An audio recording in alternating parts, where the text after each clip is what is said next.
Good day everyone. Matagal-tagal tayong hindi nakapag-video. Sa video na to, I will give you a quick recap nung ginawa nating sell nung Tuesday. No? Soggy King sell nung Tuesday. So this was the setup na ginawa natin. Bakit tayo nag-setup dyan? And bakit dito yung naging TP natin? Let's look at the charts. Ang price ni gold last Monday and last Thursday, tingnan natin.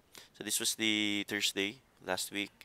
Nag-create siya ng high, si gold, and then binasag nung Monday. 'Di ba? Pag Monday, alam naman natin kung volume ni Monday, manipis pa yan. Pero binasag niya, so manipis na movement, ipupull back at i-correct yan. Kasi wala namang catalyst masyado nung Monday para break, 'di ba? Monday overlap, ito yon. Ito yung Monday London overlap. So sa overlap, makita natin meron siyang consolidation na nangyari.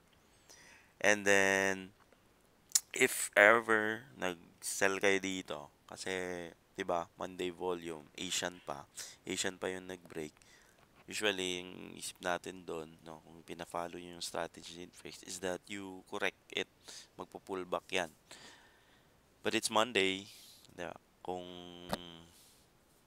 wala pang masyadong walang masyadong volume and masyadong volatile. Hindi niya kinorek, hindi natuloy yung soggy. So if you have a soggy here, na stop loss ka or na stop gain ka dito, kasi nag-form siya parang soggy, 'di ba? This was the 9 to 10 na time. So magsusogi ka diyan. Dito yung magiging target mo. But hindi siya nag-soggy, tuloy-tuloy pa rin siya. And then during the New York session, tinuloy niya pataas.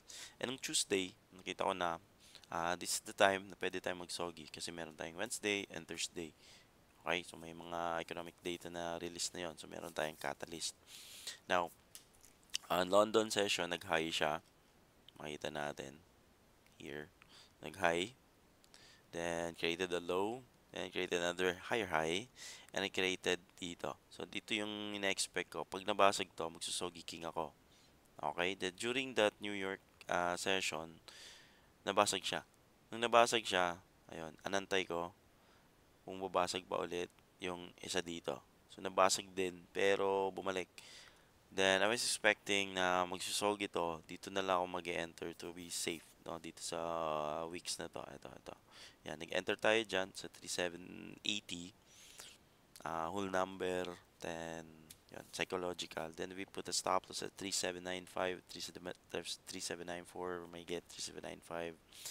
And then, pag bumalik to at nabasag to, eto dito, it will go to 38, 3850. Yan yung pag-iisip ko. So, sa 3795 na lang ako to control the risk. And then, yun, inantay ko na lang, hinold ko. Hindi ko na, hindi ko na in-stop gain muna. Because I was expecting na kailangan i-correct muna to si Monday volume here. Meron tayong overlapping volume here. Itatouch muna siya nung Tuesday. Akala ko, but hinold ko hanggang Wednesday, madaling araw. Yun, tinouch naman siya. 'Di ba? So, na-touch na siya at nag-bounce. So, makita natin dito.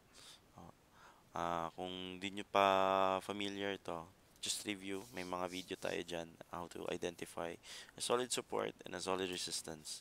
So, ganun lang nang ginamit natin. Overlap, consolidation dyan. Overlap during the Monday volume, which is, I think, the most volume happen ng Monday. So, itong mga breakouts na to, manipis yung mga volume na yan. Pero dito, nag-consolidate yung dalawang session.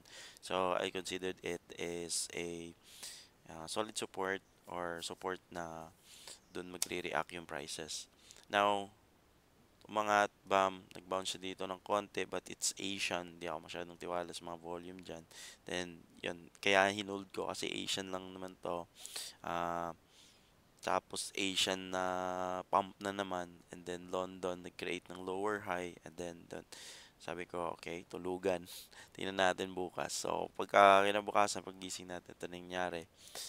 We have a bounce naman dyan sa level na yan. So, expect na magre-retest dito sa level na to sa 3725, 3730, and eventually, titest na naman tong malaking volume dito sa New York here. Dalawang New York yan dito. So, that's around 3750. So, yun yung magiging targets nyo. Pag gusto kayo pullback, tingnan nyo lang yung structure. So, now it's creating a short-term downward trend sa 30 minutes. So, if you look at the 4-hour candle, kita natin dito, masyadong uh, nabasag na niya. Parang nag-SGC siya dito sa H4 kasi meron kang lower high. Then, you have a support here, nabasag. So, okay, zoom in natin. Yan. So, previously, meron kang SGC dito break, SGC break.